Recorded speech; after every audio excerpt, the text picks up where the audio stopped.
Your mother says you've always been better at this kind of thing, my mother said, her tone slicing through the sweltering New Orleans morning like a razor through silk. I sat at the battered oak table in the back office of Saint and Rue Café, staring at my mother and mother-in-law across from me. Beside them, my cousin Harper forced a polite smile. The cafe's morning rush buzzed just outside the door, the gentle hum of espresso machines, laughter, and clinking cups, a sound I'd come to treasure over the past year as I resurrected this place from the brink. My name is Ainsley Marquette, I'm 34 years old, and I had just watched two women I trusted decide to abandon me at the worst possible time, with no apology. Right here at the very table where I'd first pitched the idea of opening this cafe, exactly 14 months ago. I remember that day perfectly. I had sold my little townhouse in uptown New Orleans, the one I'd painstakingly renovated after my divorce, and poured every penny into making Saint and Rue a reality. Now my mother-in-law crossed her legs, her pearl-white nails tapping the table. You know, we have to think long-term, she said with that practiced calm I always found infuriating. With you not comfortable handling newborns and your mother's lack of experience, it's better that Harper move in with you after the baby arrives. My mother chimed in. She has younger energy, doesn't mind juggling shifts and diaper duty. The cafe will need help too, someone energetic. My heart tightened, but I kept my face still. I see, I said quietly, voice steady though fury simmered under the surface. So this is it, Harper is the plan? My mother reached across and patted my hand like I was a child being capriciously dismissed. Darling, you've done wonderful work getting this place off the ground. But with a baby on the way, we need someone who can handle both the cafe and helping around the house. I watched as my mother-in-law exchanged a look with Harper, then turned attention to the sound of the cafe. Espresso steaming, orders being called, life inside the place I'd built almost entirely on my own effort. Then it hit me, they had no idea what was coming next. I thought back to the day I first signed the lease, a former art studio space on Magazine Street with exposed brick and huge windows. I had sold the townhouse, negotiated supplier contracts, built the team, designed the menu, installed an inventory system, and even personally handled the books every single day. When they said they'd help in a pinch, my mother and mother-in-law, they had stood side by side at openings and posted supportive messages on Instagram. But during the real work, they had been nowhere to be found. Now, with the baby due in 2 weeks, they'd decided, without asking how I'd feel, that someone younger should take over the load at home and at the cafe. I allowed my voice to stay calm. That's okay, I said, rising slowly from my chair. I've got a few errands to run this afternoon. My mother smiled. My mother-in-law nodded, clearly thinking the chapter was closed. As I walked out through the cafe lobby, I pulled out my phone. I had exactly one call to make. To the lawyer who had helped me navigate my divorce and business acquisition, Morgan Blake. Instead of shattering planes or throwing temper tantrums, I was ready to act. They had shown me how little they believed in me, and now I was about to prove just how powerful their mistake could be.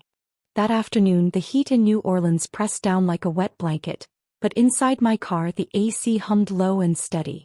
I sat there in the cafe's back parking lot, staring through the windshield at a life I had carefully stitched together, thread by painful thread, and realized I was done asking anyone to see my worth.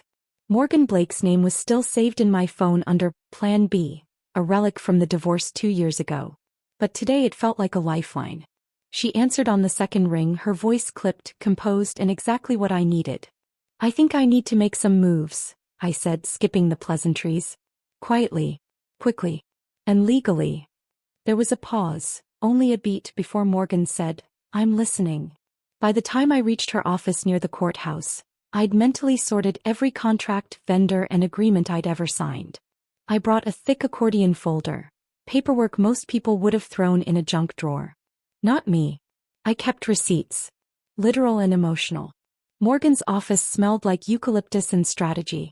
She wore a simple black blouse, sleeves rolled just slightly, and tapped her pen against the folder as she listened.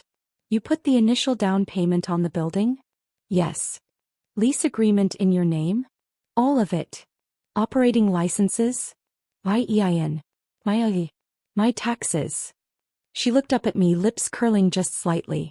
And the supplier contracts? I smiled, not politely. Morgan, I could make a spreadsheet so comprehensive it would make God weep. She laughed softly. You don't need to. I believe you. For the next 30 minutes I laid it all out. The hours, the debt, the renovations, the nights I fell asleep on the flour sacks in the pantry because I couldn't afford to Uber home. How I spent 3 nights a week doing cash flow forecasting just to keep the staff paid while we waited for Yelp reviews to build momentum. And now, with a baby due in 2 weeks, they wanted to hand the wheel over to Harper, a 28-year-old freelance creative consultant who once misspelled macchiato on the Café chalkboard and thought sourdough came from a brand. Morgan's brows lifted as she leafed through the operating agreements. None of them have signing authority. They can talk about shifting responsibilities all they want, but without your cooperation they've got nothing. She tapped her pen twice against the desk. So, what are you trying to do, make a point or burn the whole thing down? I sat back in the chair. The leather creaked. Both, I said and meant it. I didn't want to hurt my staff. I didn't want the baristas and line cooks, people who'd stood by me when tips were slow and hours were long, to suffer. But my family needed to understand that giving someone your life's work doesn't make them capable of holding it. Morgan nodded slowly. We'll start with the suppliers. I'll draft the opt-out clauses, renegotiate the service contracts, and start unwinding your personal guarantees. But you'll need to think about what comes next. You walking away? Or planning something new? I didn't answer immediately, as I already knew. The following morning I woke up before the alarm. My back ached from pregnancy, my hands were swollen, and my mind wouldn't stop racing. I lay there in the half-dark, listening to the ceiling fan tick-tick-tick above me, until the sun began to paint gold over the window. I didn't feel fear. Not anymore. I felt ready. Harper moved in that day, lugging 2 oversized suitcases and an emotional support water bottle. She arrived in a car she didn't own, wearing leggings that probably cost more than my entire maternity wardrobe, and called from the driveway like a guest arriving at a boutique hotel. Hey Yines. I brought some candles for the baby's room, non-toxic, she said, waving a brown paper bag like she'd just returned from a farmer's market, not a sponsored Whole Foods run. I stood on the porch holding my lower back with one hand and gave her a tight smile. The nursery's upstairs. I'm not carrying anything. No worries, she chirped. I've been doing Pilates. Inside, Harper floated around like she already owned the space. My mother had told me she'd be supportive, but within 10 minutes she was commenting on the lack of a mobile over the crib and asking if I'd considered doing a baby name reveal on TikTok. I escaped into the kitchen and texted Morgan. Let's move faster. They're nesting in my life. Morgan's reply came fast. Call me after lunch. I've drafted a plan. While Harper organized the pantry, by putting oat milk next to peanut butter, I drove to a place I hadn't visited since the first trimester. June's Bakehouse, a little cafe space at the edge of the garden district that had been vacant since the pandemic. The old wooden sign still hung above the door, weathered and splintering, but the windows were clean. Someone had cared for this space. Someone had loved it. And now it was calling to me. I stepped inside. It smelled faintly of cinnamon and warm tile. Exposed brick walls, reclaimed wood counters, a deep farmhouse sink in the back. I could see it already. A lean menu, seasonal produce, a place where people could work, talk, breathe. Not another content cafe. Something real. No ring lights. No hashtags. Just good food and better people. The landlord was a man named Leonard, retired jazz musician, and when I told him I wanted to open a small cafe, no investors, just me, he looked at my belly and said, that's bold. But bold's the only thing worth doin', baby or not. He handed me a key and said I could walk around for a bit. Feel the bones, he called it. I stayed for nearly an hour. Ran my hands along the sink's edge. Imagined the smell of baking bread and roasting chicory. Envisioned a sign that said Marquette's in small lettering over the door.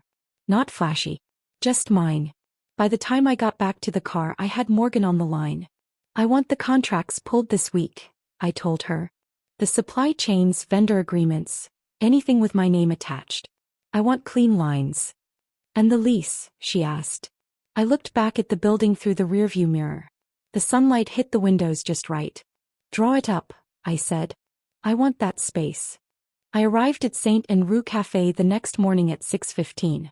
The streets were still quiet. Just a few joggers, an early bus sighing at the corner, the scent of chicory and sweet pavement rising with the heat. Inside, the kitchen lights were already on. I could hear someone chopping, quick, efficient, rhythmic. That could only mean one thing. "Morning, Devin," I said as I stepped into the kitchen. Devin looked up, wiping his hands on his apron, the same gray one he'd worn for the past 9 months since I'd promoted him from prep cook to sous chef. He was 26, ex-military, sharp-eyed and loyal to a fault. "Hey boss. Wasn't sure if you were coming in today," he said, giving me a wary glance. I untied my scarf and hung it near the coffee station. "Why wouldn't I?" He hesitated and I already knew why. "She was here last night, wasn't she?" He nodded slowly. "Harper came in around 7. Said she was documenting the kitchen journey for her audience. Brought a tripod." My jaw clenched. "She asked Maria to stage a scene where she looked like she was icing cupcakes. Except we don't make cupcakes." I closed my eyes for a second. Breathed in then out. "And what did Maria say?" "She told her we don't fake food around here." "Good. At least some integrity still lived in this building." Devin kept talking. "Then Harper told Micah to wear a different shirt, something more rustic, for tomorrow's shift. Said his current one didn't match the cafe's aesthetic vibe." I bit the inside of my cheek to keep from laughing out loud. Micah had worked here since day one. His closet was rustic. He lived in flannel and sarcasm. But it wasn't funny. Because this wasn't just about social media. It was about rewriting everything I'd spent a year building, from scratch. Not by improving it but by reducing it to a filtered imitation of itself. I walked out to the front room and looked around. The cafe was still beautiful. The handmade menu boards. The vintage ceramic mugs. The black and white tile floors I'd laid down myself during the first brutal weeks. All of it was real. Earned. Scarred maybe but authentic. And now they wanted to gloss over it. That afternoon my mother showed up for her weekly drop-in, bearing a bag of pastries I hadn't asked for and unsolicited advice I hadn't missed. "You look tired," she said, kissing my cheek with the air of someone who meant well but never thought to help when it mattered. "Are you eating enough?" "Sleeping." "I'm 8.5 months pregnant, Mom," I said flatly. "What do you think?" She didn't answer. Instead, she glanced around the cafe with thinly veiled judgment. "Harper said she's thinking of moving the seating to be more open. Something more modern." I didn't respond. Because in my head I was already gone. Already scraping paint off the walls in that little Garden District cafe. Already drafting new menu ideas. Already calling baristas I trusted to come with me when the time was right. That evening after we closed, I stayed behind to do the inventory. Harper was supposed to take care of it that night, her first managerial task. She never showed. Too busy, probably, staging another shot of latte art she didn't know how to pour. At 9:23 p.m. she texted me. "Hey, didn't make it to closing. Can you send me the numbers? Want to include them in a post." I stared at the message for a full minute. Then I deleted it. And wrote one sentence in my notes app. "She won't last a week without me." 2 days later I arrived at the cafe and noticed something strange. Devin was pacing in the alley behind the kitchen, talking on the phone, his voice low but urgent. When he saw me he hung up fast and jogged over. "She canceled the morning bread delivery." "What?" I blinked. "She said we were paying too much for boring-looking loaves and told the vendor we were going a different direction." He pulled out his phone and showed me the email forwarded by our supplier, Levine and Company. It was signed, "Harper Wynn, Acting Manager." I didn't say anything. Not out loud. But inside something shifted. Canceling the bread wasn't just clueless. It was reckless. That bakery had been a cornerstone of our brand. Sourdough, challah, rye, all hand-baked and delivered fresh every morning at 5:45 a.m. It wasn't just product. It was a relationship. And she'd axed it with a single line about visual appeal. That afternoon I called Morgan. "We move now," I said, my voice sharp. "This week." He didn't hesitate. "Understood. Contracts start unraveling tomorrow. I'll notify vendors to reroute all renewals and payments through me. Lease withdrawal begins Friday." "And the new space?" "Lease docs are ready to sign." I signed that afternoon. It was quiet. No fanfare. No social media announcement. Just me, a pen, and Leonard, the landlord, nodding with satisfaction. "Name?" he asked, pen hovering over the signage form. I hesitated only a second. Then I said, "Augustine." "Not after anyone." Not after a family legacy. Just something that sounded timeless, rooted. A clean start. A name I chose, not one I inherited. Over the next 3 days I moved fast. I met with the vendor from our dairy supplier. Reliable, family-run, one of the oldest in Louisiana. We'd always gotten along. I told him I was stepping away from Saint Andrew and would be reopening something new, something focused, something honest. He didn't even blink. "You bring that coffee blend with you," he said, "and we're in." I sat with Devin and Maria in the walk-in after closing hours, drinking iced tea out of paper soup cups, and told them everything. No sugarcoating. Maria listened in silence, then finally said, "You're telling me we get to walk away from this circus and do things the way we used to?" "Yes," I said. "Better even." Devin smirked. "I've been waiting for someone to say that all week." They didn't even ask what they'd get paid. That's how I knew they were in. Back at St. Andrew, Harper was unraveling faster than a cheap napkin in the rain. She'd ordered chalkboard menus without consulting the kitchen staff. Changed the playlist from ambient acoustic to electronic dance. Replaced our locally printed loyalty cards with QR code coupons that didn't work on half the registers. One of the regulars, Mr. Langdon, an old jazz musician who'd been coming every Thursday for 2 years, walked out mid-latte after she offered him a content creator discount. By Friday morning she looked rattled. Her bun was falling out. Her oversized sunglasses were perched on her head indoors, and she had a stain on her shirt she didn't seem to notice. "You haven't been posting," she said to me in passing, flipping through her planner with the intensity of someone trying to make a fire out of damp wood. "I've been busy," I said. She gave me a strained laugh. "Well, we need to be more visible. You know, more storytelling. People don't just want coffee. They want connection." I stared at her for a moment. "You're right," I said. "They do want connection. But not like this." It started with the milk. At 6:48 a.m., Devin poked his head into the front room where I was wiping down tables, his brow furrowed in a way I'd come to recognize as code for, "We've got a problem." "No dairy delivery," he said. Again. I didn't flinch. I just nodded. Harper had tried to renegotiate with Crescent Hill Dairy, thinking they charged too much for what she called aesthetic milk, because the bottles weren't photogenic. What she didn't realize is that Crescent Hill was the only local supplier that delivered daily in reusable glass and never missed a beat. They'd built their business on trust and relationships, not TikTok filters. So when Morgan sent them the formal cancellation notice I authorized 2 days ago, they didn't hesitate. They simply stopped showing up. Now Harper was standing in the middle of the kitchen holding an empty jug of almond milk like it was a bomb someone forgot to defuse. "Can we just get some from Whole Foods?" she asked. Devin gave her a slow blink. "Sure," he said. "We can shut down the cafe, get in a car, buy 10 gallons of overpriced milk, and hope none of it goes bad on the way back." I watched this exchange from the prep counter, arms crossed. Maria was already texting regulars to let them know the latte menu was temporarily reduced. The espresso machine steamed behind her, one of the only things still working at full capacity. Harper looked like she was waiting for me to rescue her. I didn't. She blinked fast and pivoted. Hey, let's just serve what we can. Maybe this is a soft reset day. Like rustic. Rustic, Maria echoed under her breath. By 8:15 we were out of eggs. By 8:45, Harper had pulled the chalkboard sign in from the sidewalk and replaced it with one that said, "Closed today, family emergency." Except we weren't closed. Customers were inside. Eating croissants. Drinking black coffee. Watching Harper melt. At 9:12 she cornered me near the pastry case. "Why didn't they deliver?" she hissed. "They don't work with us anymore," I said simply, straightening a stack of mismatched mugs. "You canceled their contract. Remember?" Her mouth opened then closed again. I didn't think they'd just stop. I thought they'd reach out. Negotiate. I gave her a long look. "Vendors aren't influencers, Harper.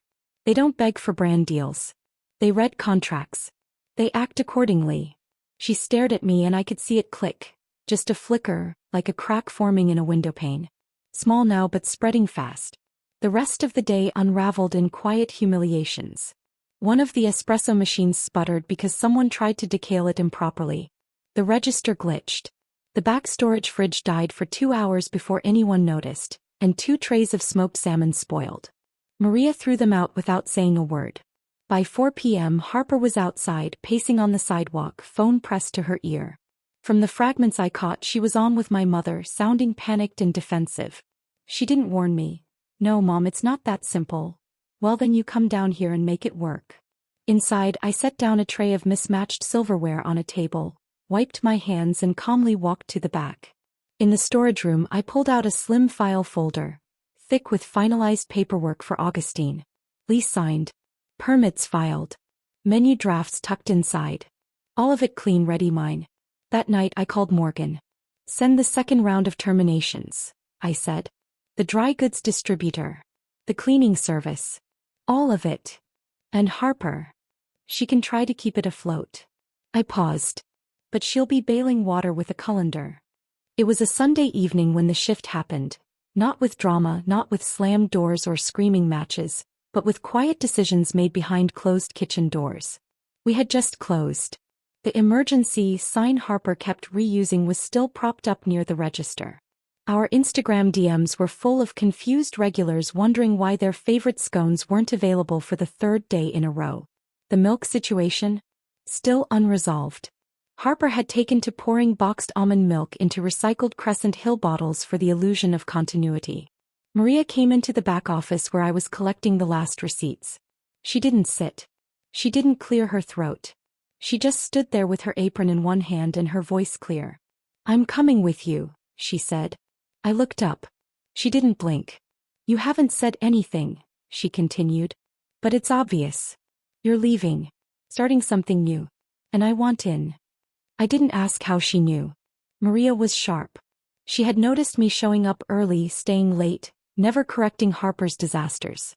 She'd seen me carry binders in and out of the cafe and she knew in the way good people know when something's ending and something else is about to begin. I'll double the workload if I have to, she said. I just want to work in a place that respects food again. A beat passed. Also, she added, if I hear the word aesthetic one more time, I will start throwing avocados. I laughed for the first time in days. Welcome to Augustine. The next morning, Devin pulled me aside before the cafe opened. Maria told me, he said. So I'm just going to say it, I'm done here. I didn't argue. Didn't convince him to wait. Instead, I opened the manila folder tucked into my messenger bag and handed him a printed job offer. Devin looked at it, then smiled. Benefits and everything? We may not have dental, I said, but we'll have dignity. That week, I signed 2 more contracts. One with a new local flour mill just outside Lafayette, and one with a small batch roastery run by a woman named Elise whose beans tasted like actual poetry. Both vendors shook my hand firmly and both had heard of me, not because of Harper's Instagram but because of the way I'd run Saint and Rue when it actually worked. Back at the cafe, Harper was unraveling with more flair now. She'd started scheduling content days, and asking baristas to film her pretending to pour drinks she didn't know how to make. The staff was restless. Tips were down. Regulars were thinning out. One customer asked if we'd been bought by a franchise. Another asked if we were okay. I didn't answer either of them. Instead, I scheduled Augustine's soft opening for 2 weeks later. We wouldn't need a big launch. No ribbon cutting. No food truck outside. Just open doors, warm bread, real coffee, and a name above the door that wasn't handed to me, but earned. My mother called that night. I didn't pick up.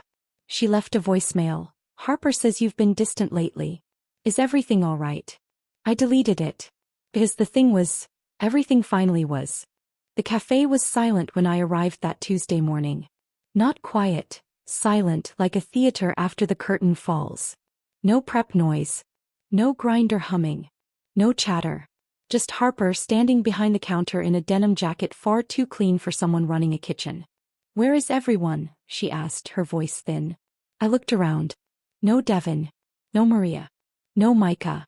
No sound of Carlos chopping onions in the back. No smell of muffins or toasted bread. Just the smell of bleach and anxiety. You scheduled yourself solo today? I asked, casually checking the dry erase board that hadn't been updated in 4 days. Her cheeks flushed. No, I sent out the schedule over Slack. No one responded. They responded, I said. Just not to you. She blinked. Did you? No, I said. I didn't tell anyone to quit. But I also didn't stop them. She swallowed hard, like it was suddenly dawning on her what the past week had really been about. Not a rebrand. Not a reset. A slow, quiet collapse. She tried to pivot. I was going to post a now hiring story today, she said. Something playful.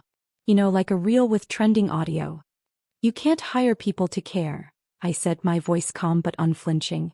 You can buy time. You can buy likes. But you can't fake the foundation. Not forever. She stared at me like I'd just spoken in code. I didn't wait for her to respond. I walked into the kitchen, grabbed my binder of final inventory logs, unplugged my charger from the wall near the espresso station, and took one last look at the space I had built with my hands.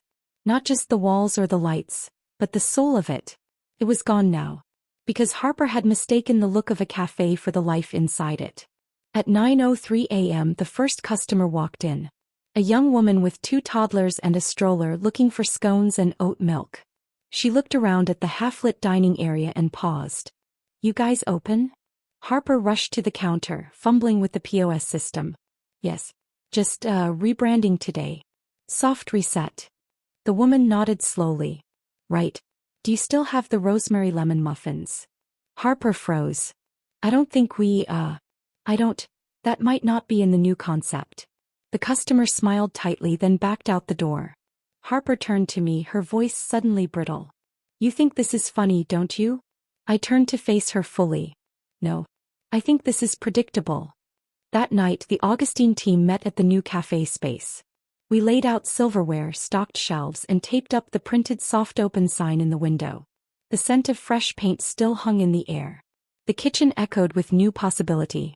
Devin brought croissants. Maria brought her playlist. Carlos, yes Carlos, showed up unexpectedly with his knives and a crate of heirloom tomatoes. I never liked her, he said flatly. Thought you should know. By 9 p.m. the cafe felt alive. Not perfect. Not flashy. But real. Ours.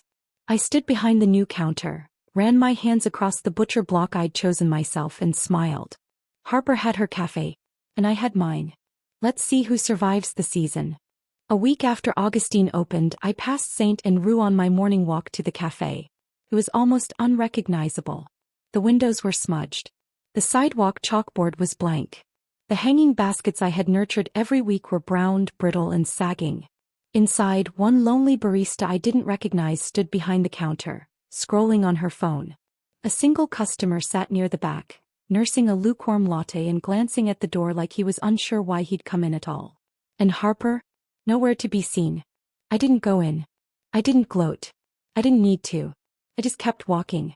At Augustine, the air smelled like toasted rosemary and orange peel. Maria was laughing with a new customer at the register. Devin was plating soft poached eggs on a rye tartine like he was composing music. The playlist was mellow, the sun poured in across the floor, and the walls, newly painted in soft green, seemed to hum with life. I walked behind the counter, tied on my apron, and exhaled. This was mine. Built not for likes, not for approval, but for people. For good food. For meaning. My mother texted me that afternoon. Harper's thinking of taking a break. She says the cafe is draining her. Are you sure you didn't sabotage her? I didn't reply. Not because I didn't have an answer. But because the truth didn't need defending. People who hollow out a space never notice what holds it up until it's gone. That evening, a woman stopped me on the sidewalk outside Augustine. Middle-aged, kind eyes, holding a half-empty pastry bag. You're Ainsley, right? She asked. I nodded. This place.